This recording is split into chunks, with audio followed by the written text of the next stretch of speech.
శ్రీమన్నారాయణుని నిరంతరం సేవిస్తూ అరణ్యంలో ఉన్నా మంచిది, కానీ స్వార్థబుద్ధితో ఈ లోకంలో బ్రతకడం మంచిది కాదు నాన్నగారండి, నా మాట వినండి అన్నాడు.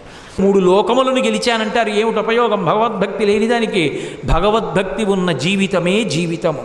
కాబట్టి కంజాక్షునకు గాని కాయంబు కాయమే పవన గుంభిత చర్మ భస్త్రికాక వైకుంఠుపొగడని వక్త్రంబు వక్త్రమే ఢమఢమధ్వనితోడి ఢక్కకాగా హరి పూజనము లేని హస్తంబు హస్తమే తరుశాఖ నిర్మిత దర్వికాక కమలేశ చూడని కన్నులు కన్నులే తనుగుడ్యజాల రంధ్రములు కాక విష్ణుభక్తి లేని విభుదుండు విభుదుడే పాదయుగము తోడి పశువుగాక.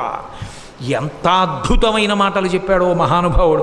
నాన్నగారు, కంజాక్షునకు కాని కాయంబు కాయమే పవన గుంభిత చర్మ భస్త్రికాక. భగవంతుని యందు భక్తి లేకుండా ఉన్నటువంటి వాడి యొక్క శరీరం గాలి నిండిన తోలు తిత్తి, నోటి వెంట శ్రీమన్నారాయణుని మాట రాకుండా